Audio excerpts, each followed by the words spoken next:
Ooh, hey everybody, Blue Jacket 66 here for a video. I usually say here for a quick video. I don't think this is going to be a quick video. I think it's going to be a little bit of a rambling video, and it's my kind of take on the National this year and the meetups and all the camaraderie and friendship and just generally a great time. I will say this, that reports of the demise of sports card collecting is greatly exaggerated.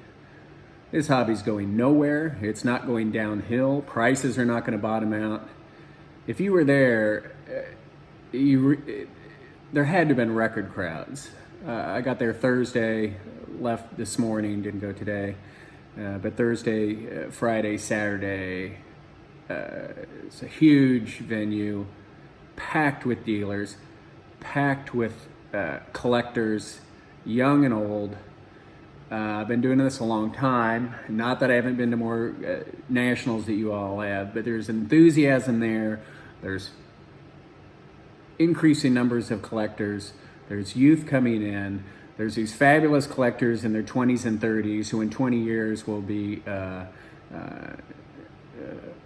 peaking out on their earnings and buying these cards at even more record prices. So, you know, my last video, my jab at jabs, was a jab at myself.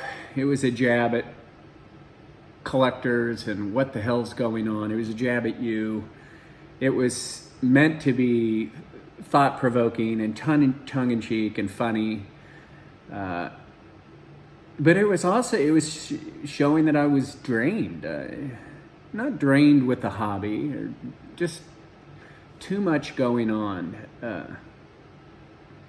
Angst and worry and anger and questioning what's going on.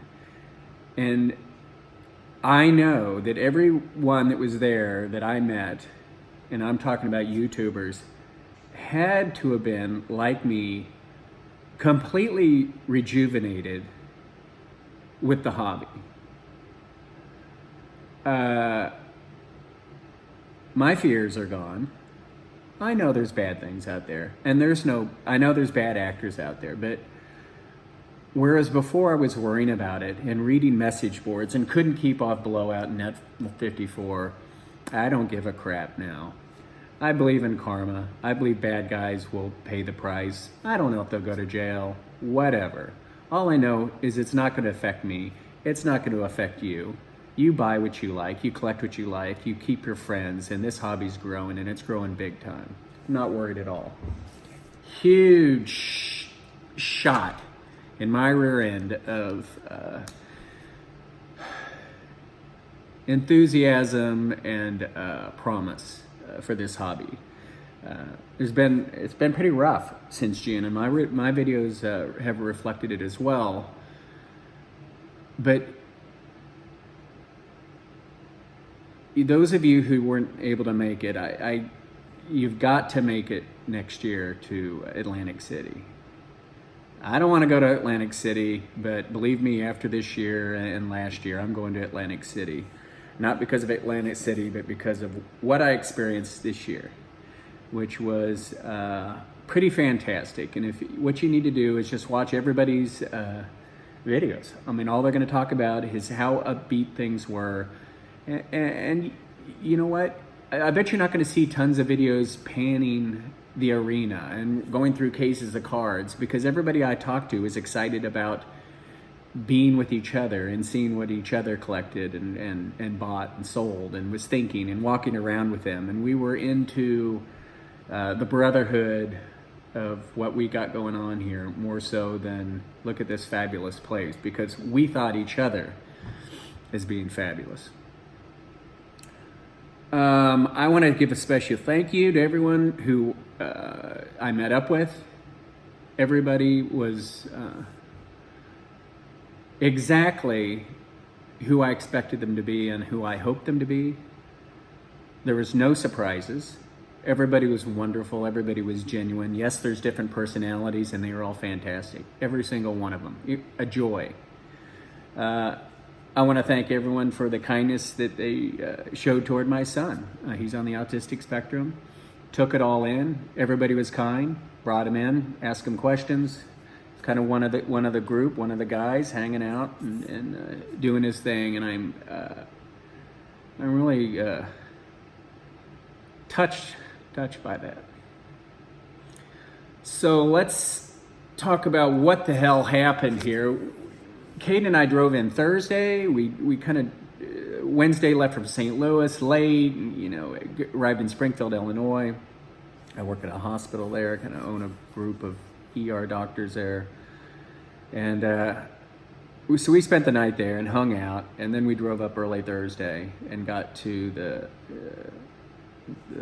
we were able to actually check in early at our hotel. I'm not sure what time, 10:30 or so, and made it over there. I texted Mike, baseball collector, that hey, we were walking in, so he was generous enough to meet us outside the arena with a big handshake and man hug. Showed me the fantastic 51 Bowman mantle that he just got, big grin on his face. And he was in preparation of getting his Clemente, both of which you've shown, both of which are amazing cards. So he brought us inside, and when you walk in that place, it just goes on forever. It's kind of like that scene from the end of Raiders of the Lost Ark, where the Lost Ark is somewhere crated in this huge, massive secret warehouse. And imagine that, but with sports memorabilia. So we kind of walked down. He said some guys were there, so we walked down the line, and I've got notes here and I'm going to leave people. When you take a speech class, the first thing they say, or that I was taught, is never step up and start apologizing for things. Don't tell them I apologize. I'm pale today, or that I got a scratchy throat or a cold. But I'm going to do just that and deeply apologize to anybody I leave out in this video. I can't mention everybody. If you look at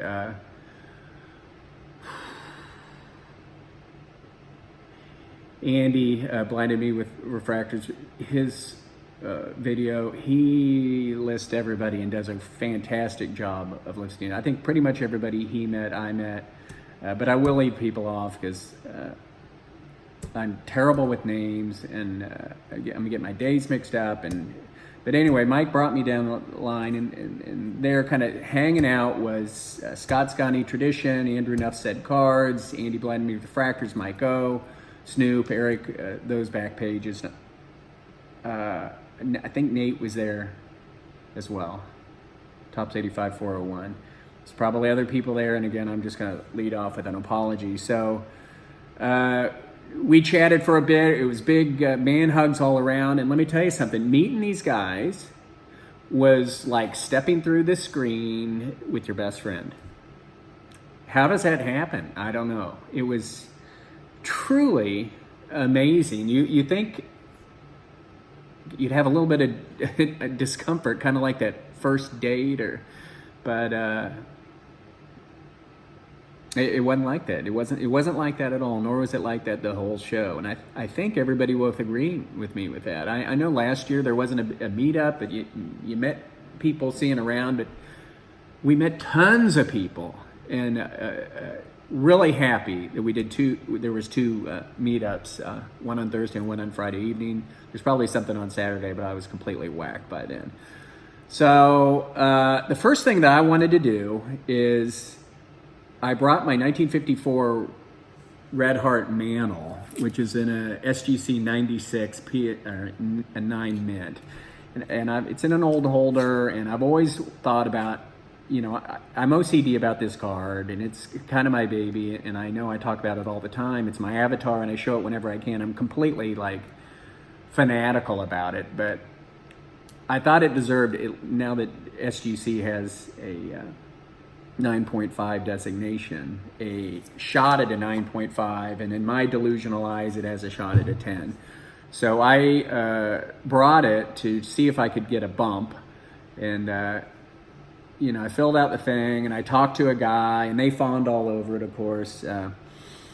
But I was very specific with them that if it didn't get a bump, that I did not want it taken out and reholdered in their new holder. Not that I don't like their holder, I just didn't want it handled. Well, why take out a card in a perfectly good holder that's in high grade, that God forbid something what happened to it. I knew I'd get my money, but I don't want my money. I want this card because it's one of my babies. So anyway, I turned that in on Thursday, and I'm just going to talk about that. I'm going to step ahead here. So I turned it in Thursday, and they said it'd be back. It's a one-day thing, and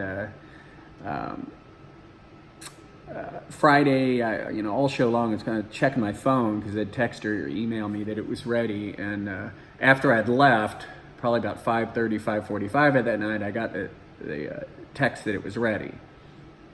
So that night, I had 4 dreams about this card and about the review for a bump, and 4 freaking dreams. Clearly didn't sleep well the whole time I was there. In 2 of the dreams, it came back Gem Mint 10 with some gold fancy label on it, and I was clearly thrilled. And one of the dreams that came back for some, even though it was for review with minimum, I said minimum 9.5 on this. In one of the dreams, it came back a 6, and in one of the dreams, I think the last dream I had that night, I accidentally went swimming with it in my pocket and discovered it was waterlogged and curled up within the holder. So by the time I got up the next morning to go to the show on Friday morning and pick it up, I didn't care what grade. I didn't care that if it didn't get a bump. All I was just so happy that I didn't go swimming with it in my pocket. Indeed, it did not get a bump. I'm gonna show it, right? It still resides in its Mint 996 holder, and it looks fantastic. It is. I can't let it go. I got one more plan for this, for which I think I will begin a video on it this week. You will not see anything for about 6 weeks. I've got this SGC PSA experiment test thing in my mind that I'm going to do with several cards. So I just mention it now that I will be starting on that this week, but the video will be made part this week, then part in, 6 weeks, 2 months, and that's when I will show the video. But anyway, no go. Did that spoil my day? Nope. Was I disappointed? Heck yeah, sure was. But like Joe Orlando says, they're not there to validate my opinion. They're there to give their opinion. So that is true. So what now? So Thursday, browsed around a little bit. I really wasn't looking to buy. I was trying to get my bearings. Hey, who's got what? Who's what? So I kind of spent my time there. I did have one little purchase, and kind of on the north end there, I think, after browsing around for a few hours, met up. I think Ed Wesker Griff was there. Eric, those back pages again. Brian, B-Roth 6 was there.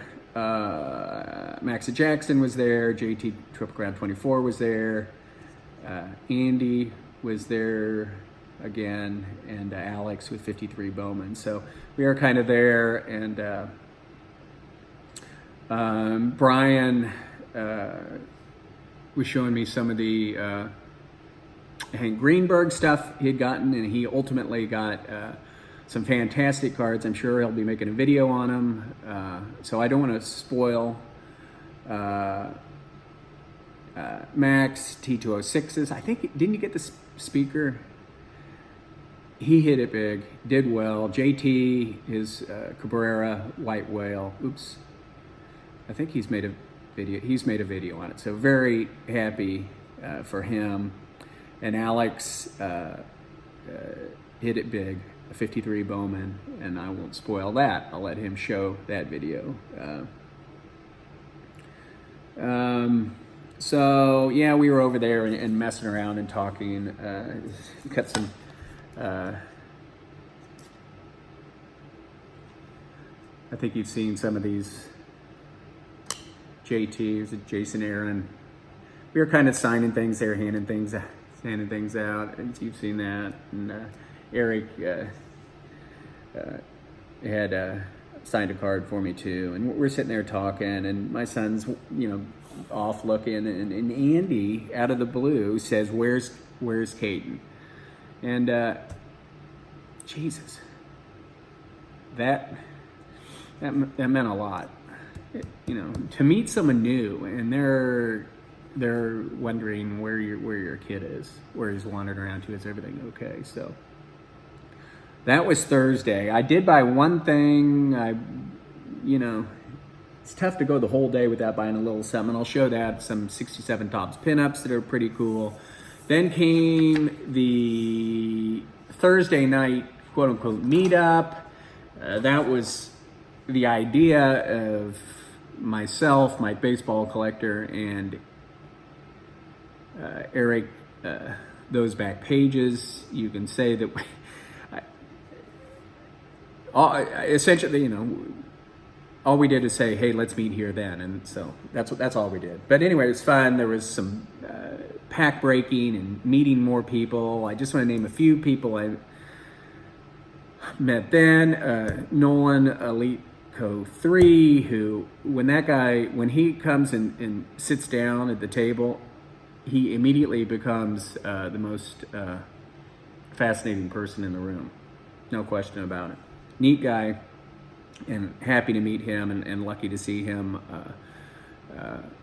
over the next couple days as well. Josh, Rated Rookie, was there. Again, Nate, Pepino Man, Jimmy Guns. What a cool guy. That guy is one badass guy who's in reality a pussycat, I think. Super, super guy. Mark, Stop Sports, was there. Funny. The guy, what a great guy. What a great guy. And I told him that, again, that his video on the whole PWCC thing with the Mexican speaking video, that was freaking the funniest video I've seen on YouTube, without question. Bill, Hall of Fame collector, he brought a couple huge scores to show. I don't know if he's shown them or not. And what a nice guy. What a nice guy. We were talking to this old timer who collected autographs. So I called Bill over to talk to him. And, this guy was an old timer. He had I don't know what accent he had, but really a nice guy. I mean, he was talking about his autograph collection. And I think Bill could have really schooled him a little bit. But Bill was attentive and kind and compassionate, and listened, and let the old guy really be the star of the conversation. And I thought that was cool for a guy that's clearly a superstar in the Hall of Fame collecting field, to let an old guy sounds like he's getting rid of his collection slowly, let him shine a little bit. I did meet someone, and I completely forgot your name, and I hope you're watching, but it's a young gentleman, nicest guy in the world, with his wonderful young wife, who asked me about 51 Bowmans, and he's starting a 51 Bowman set, or collecting them, and he's very early on, and had a lot of questions about them and the best way to start the set and do what. I forgot your name, and I really, really want you to comment below.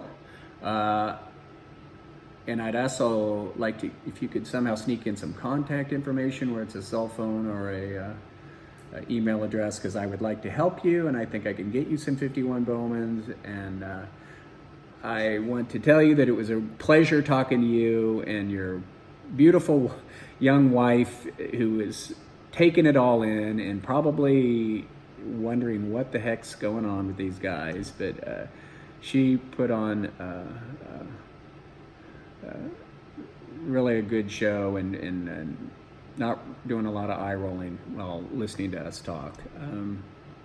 She was wonderful, and I want to try to help you, so get a hold of me. So that night, I don't know, some people probably stayed pretty late for that.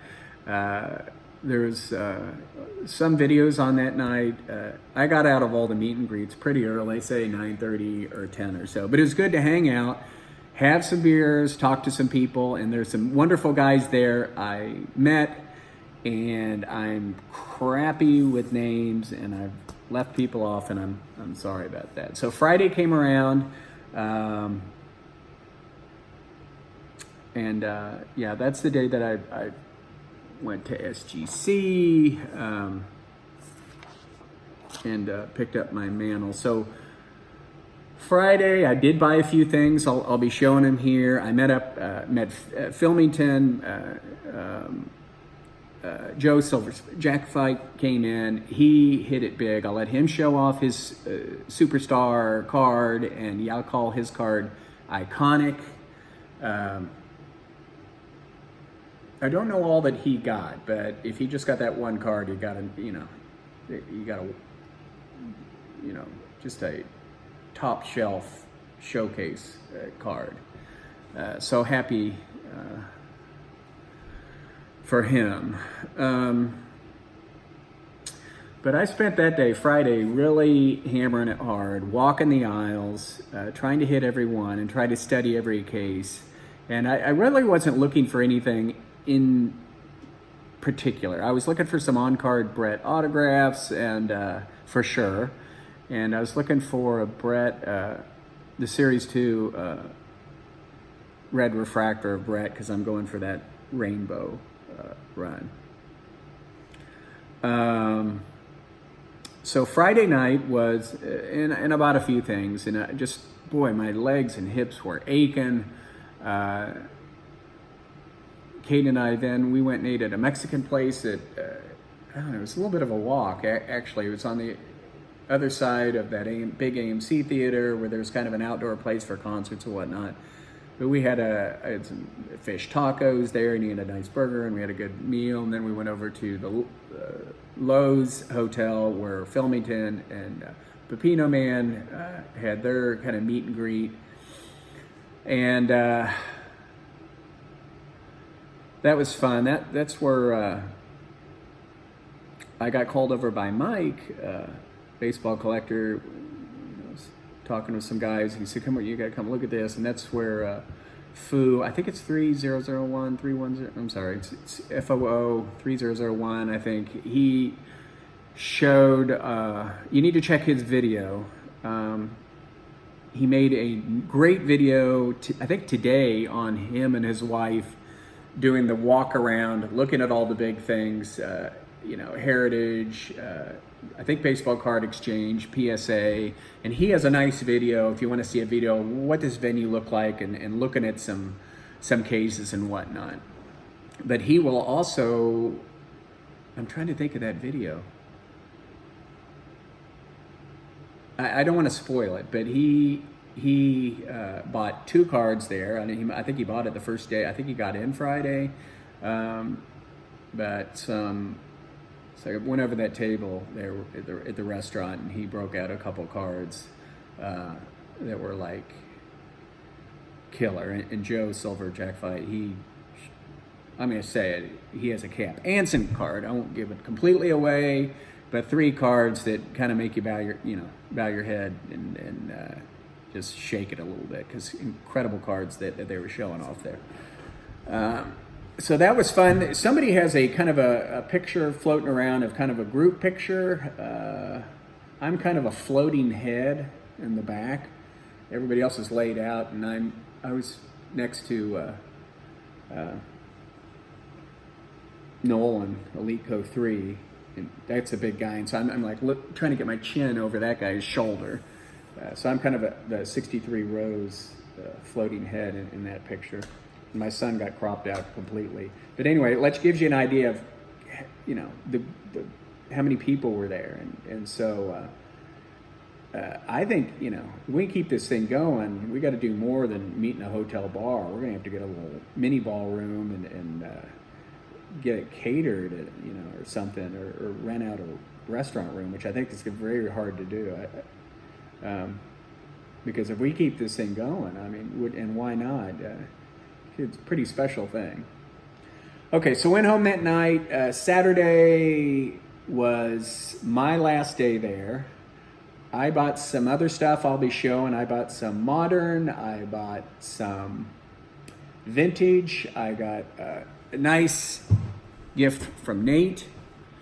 Tops 85401. Great gesture to me. But I spent the day wandering around and buying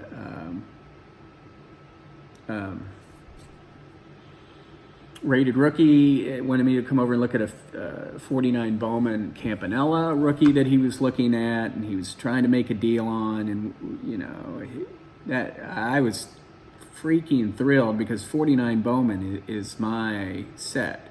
If you've never seen my 49 Bowman Masters set video, it's probably in the first 10 videos I ever made, but if you're interested in 49 Bowmans, go look at that. But it was a SGC holder, and I think, what the hell, it was a 6.5, 6.5. And it was really nice. I never really consider the centering on 49 Bowmans because it's not like, hey, most of those are centered and you don't want an off-center one. They're all like off-center. But this one was pretty well centered, and it was a beautiful, that's a beautiful card, and I love that set. But, the dealer was, it's one of those, I'll let him make a video. He probably won't make a video about it because I don't even know if he ended up getting it. I hope he did, and I hope if he didn't that he lets me know that I can help probably hook him up with one, because I know he wants to cross over to PSA 3. I think he, or PSA. I think he'd, if that was a PSA 6.5, I think he would have done the deal. But you know how it is about crossing over. It's a complete crapshoot, and it's, in my opinion, it's a rigged game. I don't think they give. I think if you send a PSA or send SGC and someone else's holder, they've got this freaking. They're just predisposed to be judgmental and think we're a better grading company. We're not matching that grade. We grade stricter. It's not an honest opinion. It's not an honest opinion. They can't just say, hey, this isn't an SG 6.5. I'm with PSA. I'm giving this an honest grade. Hey, I think this is a 7. When does that ever happen? It doesn't. That's rigged. That pisses me off. Where the hell was I? So that was Saturday. I know I'm forgetting stuff. I had a good conversation with Scotty Tradition kind of right before he left. Mark from Kentucky came up at that time. He was there with his family. They'd been to the Cubs game the game before, so I think Saturday may have been his first day there, and I didn't want to keep him too long because, Jesus, a few hours in that place, you got to be on the move. But great meeting them, and a great last talk with Scott, who thrilled me by even entertaining the thought of getting a Hank Aaron 58 Hires root beer with the tab intact. That's why I'm here. That's one of the reasons why I'm here, is to show things that maybe get you guys interested and maybe broaden what you do. I don't expect anybody to collect what I collect, but maybe a little bit or something different, because that's what I'm doing with some of these modern stuff. Believe me, if it wasn't for you guys, I would not be collecting George Brett autographs, and I would not be buying some of this modern card stuff. And I'm into it. I'm not going to go completely modern. I'm not going to become a modern collector, but I am finding enjoyment in broadening my horizons. So then I'm dragging. I mean, I'm fried. I'm about ready to leave, and Max comes up and he says, "Did you see this guy over here in the corner that he just set up today? He evidently found some space, and he's pure vintage, and he's got perhaps the best vintage in this place." So I was like, no. And he said, well, I'll walk you over there. So he walked me over there, and we got 80-90% there. And I said, yeah, I saw that guy. And I looked at his case, and it's all drool-worthy, amazing stuff. Amazing, T205, T206s, Leafs, 50s, 60s cards. All Hall of Famer, all moderately high grade stuff. And yeah, his cases were hot. So I said thanks, and he kind of, Max kind of dropped off, and I said, I'm going to go back over there again. So I went back over there, and I'm looking. because that's what we do. And I saw a card and I was like, shit, that's a card that's on my, our want lists are huge, right? But we kind of narrow it down. But this is a card that that's certainly on my eBay watch list, and it's tough, and it's a tough card. And there it was, and it was in a grade that I like, and it was in a condition that was freaking fantastic. And he had a dollar mark on it. I'm like, I took it out. He took it out. I took it out of the plastic sleeve, and I was like, he had a number on it. So I asked him what's the best he could do, and he came down a little bit on it. And I just, I thanked him. He's telling me that Rosemont does a couple shows a year, and gave me his card. And, I walked away, and I got Caden, who was over opening some packs, I think some Pokemon packs, and we got an ice cream, and you know how it is.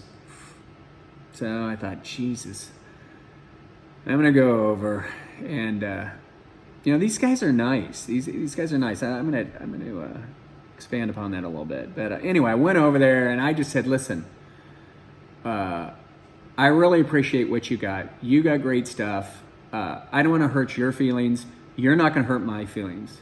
How about we do it for this? Then I put up my hand. Kind of like American pickers, put out your hand, hope I'll shake it real quick and make a deal. And he goes, listen, people, I think, appreciate it if they know that you're passionate about it. And this is not a card to flip, or this is a card that right there. So he said, I'm going to do it for you. And he says that, next time around, you come my way a little bit, and that's the way it's going to work. So I got that card, really thanks to Maxa Jackson, actually, and I'll be showing that. I know this video is running terribly long, and I don't make long videos, but this convention is deserving of it. So that was it. Saturday, Caden and I kind of wandered around, and we said, we got to get something to eat. We rested in the room a little bit. Let's get something to eat. Do you want to go way back over to that area that had that Mexican? No, he didn't really want to walk that far, but I didn't want to eat at the hotel. So we walked over to Gibson's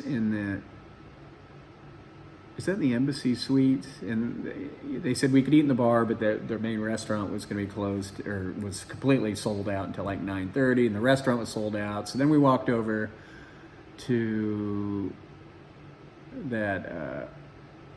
It was kind of like Caddyshack. Maybe it says owned by the Murray's brothers. We're going to eat there, and God, lo and behold, that was a private thing was going on for an hour, which was kind of cool. At that hotel, there was a horror con type thing, a big convention for horror. So I looked walked by that big convention in there, just horror film, horror memorabilia, horror stuff, HORROR, and that looked like a lot of fun. So there's a lot of stuff going on. There was that going on all weekend. There was some sort of a Halo convention thing that was at the Stevenson's Convention Center, and then somewhere there was I don't know if you saw a bunch of little girls. They looked to range from maybe 8 or 9 to 13 or 14. Special needs girls having a pageant. They were walking around all weekend long, especially in my hotel with their wonderful dresses and makeup. And I just made they were all special needs girls. I made a concerted effort to every one of them I saw, whether it was an elevator or not, just to tell them how fabulous and amazing they looked. And they were all thrilled. They're all there with their moms or their dads or their sisters. And I don't know what the deal was. It was clearly some sort of a pageant. I don't know if it was I don't know what it was all about, but they were fantastic.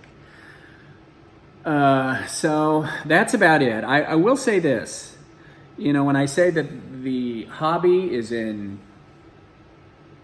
it's in the black and it's headed upward. watch Fu 3001. I probably have that messed up. His video. He just says it outright. Invest. He said these are freaking good investments. And buy Mickey Mantle. Buy these stars. And the cards are not going anywhere. They're going up, and they're good as gold.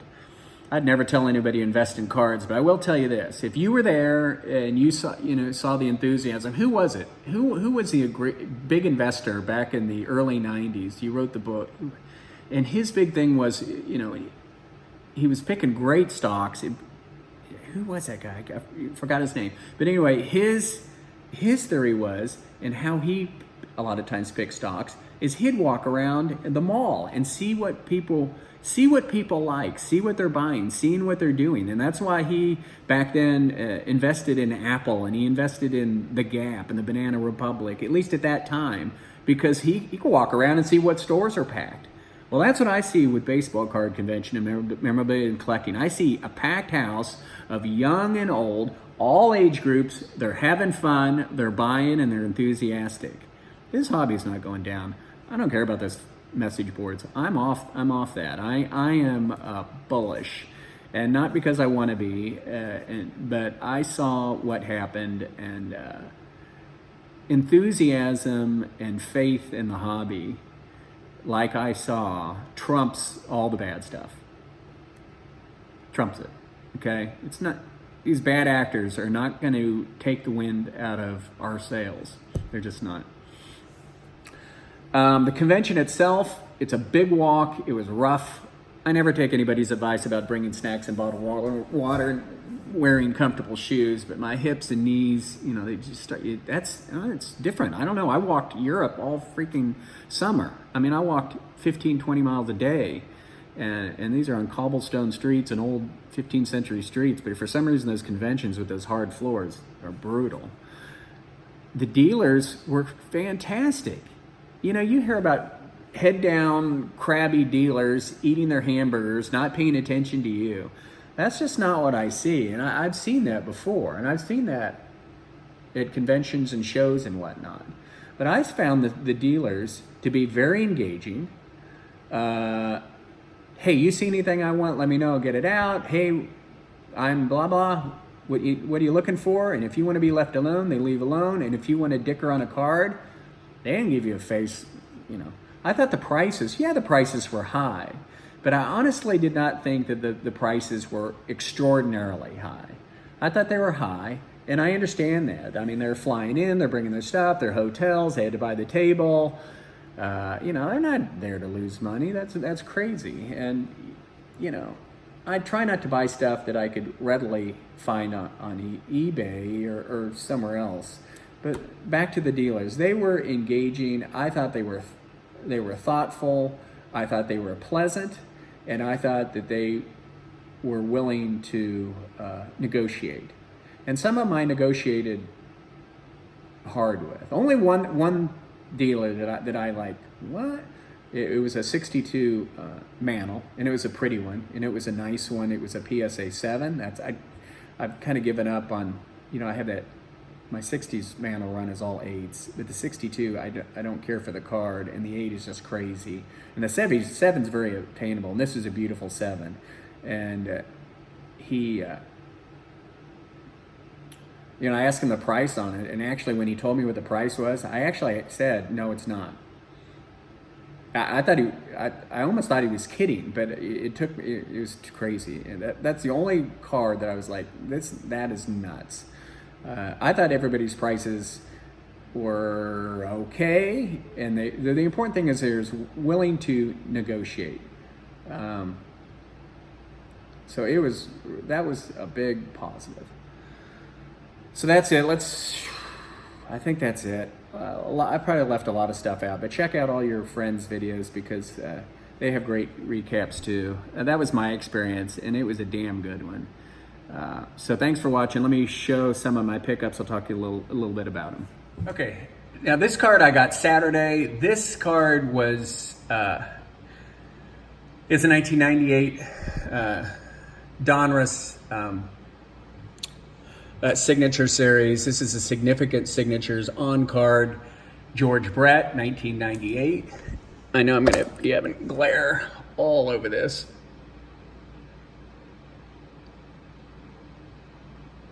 So that's just a beautiful card. So here I am looking for Brett on signature cards, and I was at this booth, and I'd been to the booth before. I think I even asked the guy, do you have any Bretts? And he said, no, I'm almost sure of it.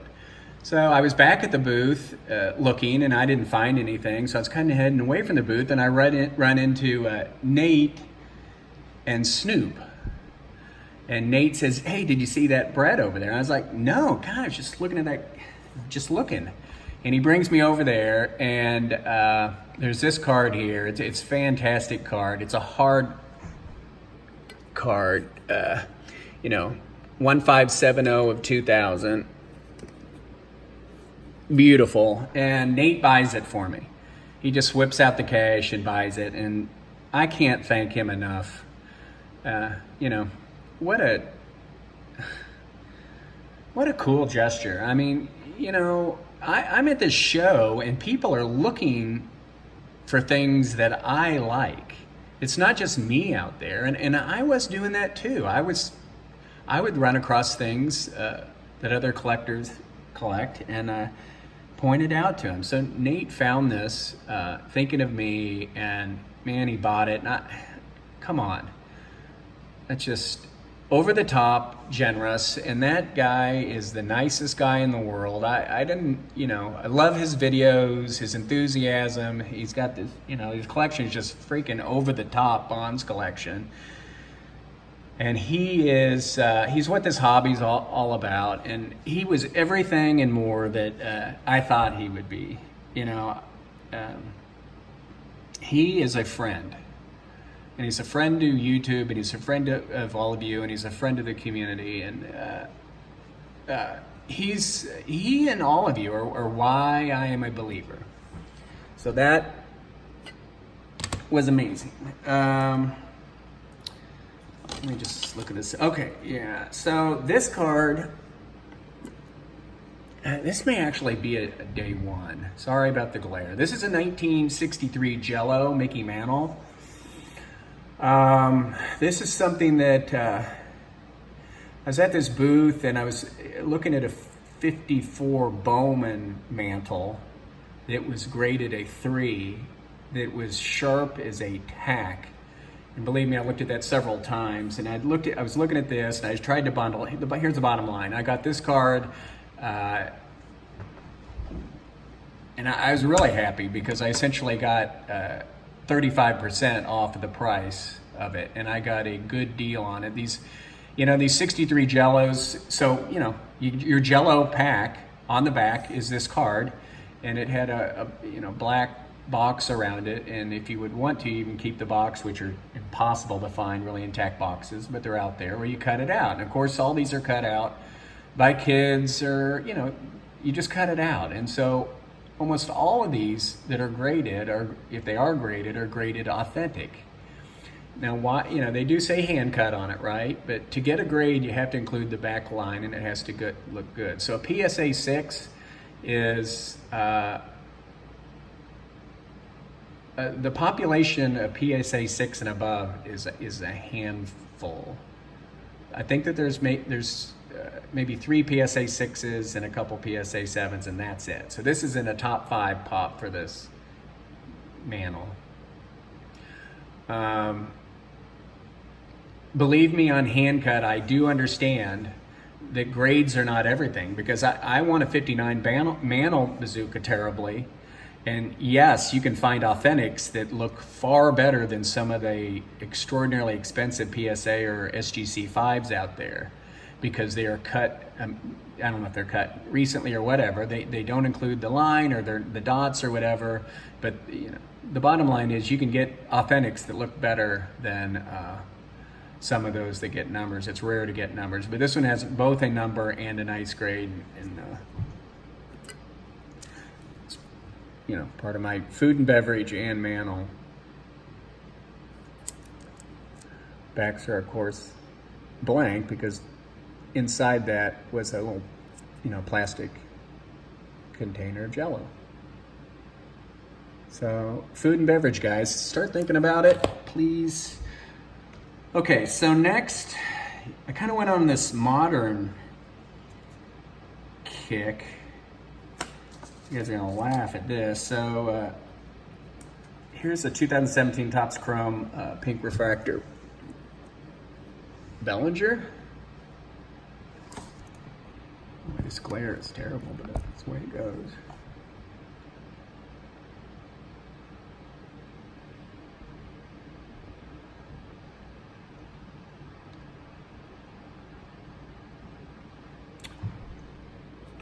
So I got that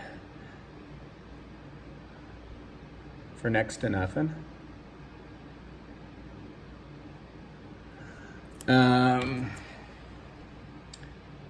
I got, well, I'll go ahead and show this. Here's a 2017 Bowman Chrome Auto Rookies Gold Refractor. The PSA 10. Whoops. So that's numbered to 50. Now, Filmington pointed out to me that if this was Beckett grading, that the it's a little light on that signature there. So Beckett probably would have graded the signature on this probably a 9. Completely out. Something I probably wouldn't think of personally. I think that grading autographs is ridiculous. I care if they're authentic, but grading an autograph is silly. We can all look at an autograph and decide if we like it, if it looks good, or if it's smeared or stuttery or shaky, or, look at Hank Aaron's autographs now compared to, I think Mike Baseball Collector got a beautiful Aaron autograph at this show, and it's kind of a vintage autograph, I don't know if it's playing days, probably not, but whatever. It's not one that he would sign now, because now his autograph is clearly different in the last 5 to 10 years. It's loopy and slow and not good at all, and he got a beautiful one. What I'm saying is we can all look at an autograph and decide, is that a nice example of an autograph? But to grade it, in my opinion, is silly. But then again, I'm not an autograph guy. This is the 2017 Topps Chrome Bellinger, numbered to 150, the blue refractor. That's a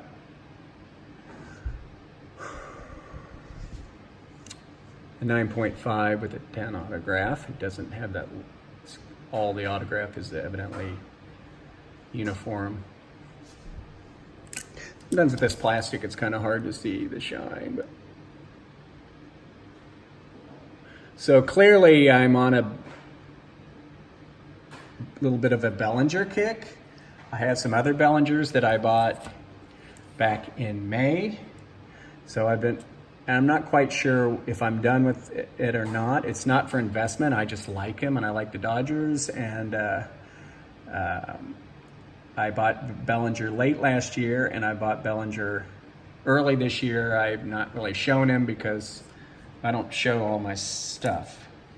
Okay, so I'm leaving the auditorium on Friday, and I walk by and I see this, and I'm like, yep.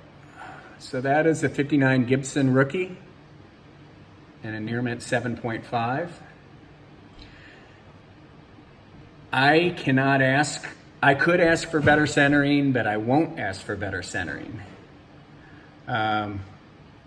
Look at New York Yanks fan 7, his 59 Gibson, I think it's a 6, and its centering is probably as good as it gets. It's better than this one.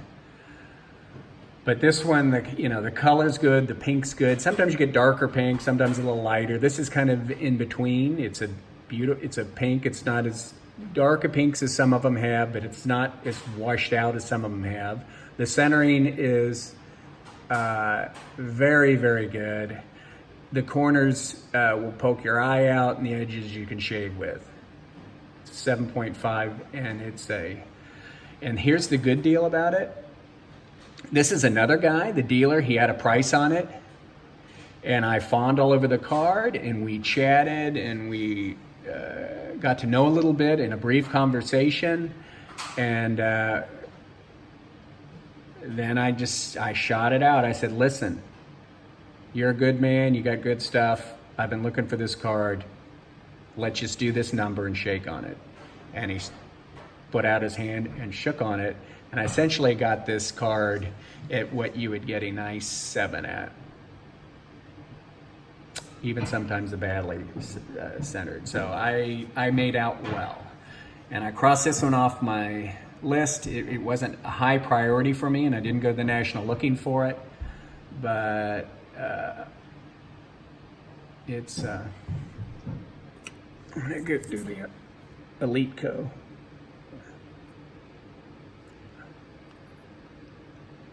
It's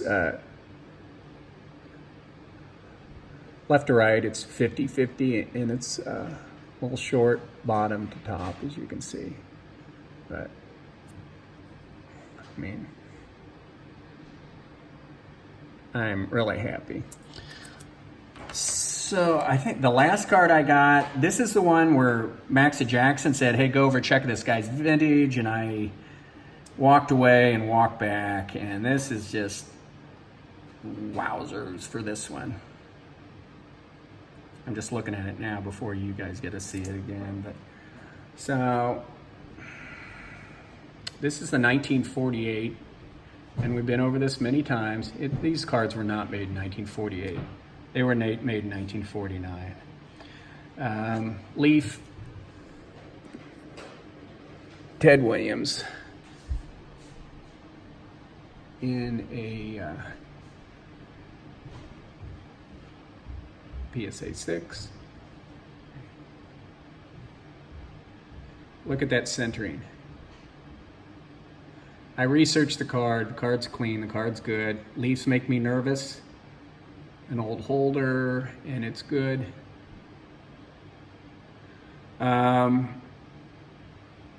It's a 6, so there's something wrong with it. Or it wouldn't be a 6. It's got some surface issues up here. There's a little tiny white there, so there's a little bit of surface problem there.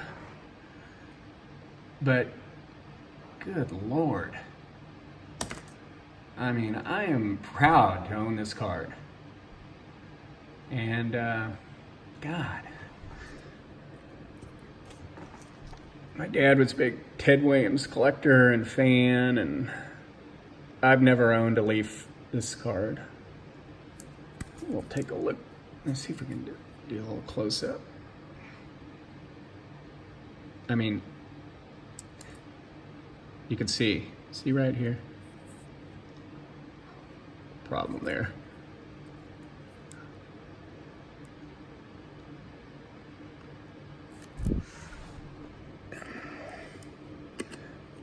But, so, what are you going to get? A PSA, PSA 9, PSA 10, or SGC 8, 9, 10? Nope. I'm not. So a 6 that looks like this, it can't get any better. I mean, I cannot do better. And I'm happy I got a good deal on it.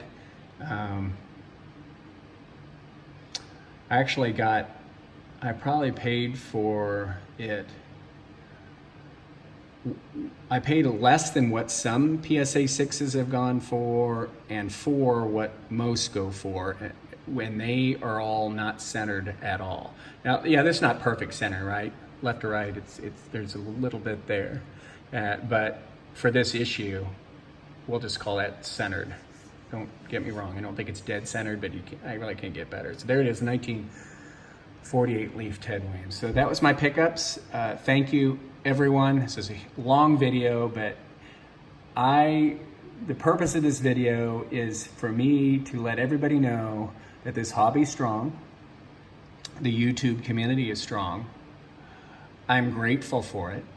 It's invigorated me personally, as well as a hobby enthusiast. And we're just going to keep this thing going. We're not going to let the potholes and rocks in the road really derail us. We'll kick them aside. They're merely a nuisance. That we are above all of that, and our cards, our passions will persevere. And we're just going to keep going. We're going to keep meeting up, and we're going to keep buying cards. And who knows where that will bring us years down the road. Great friendships, annual events, who knows? So, happy collecting.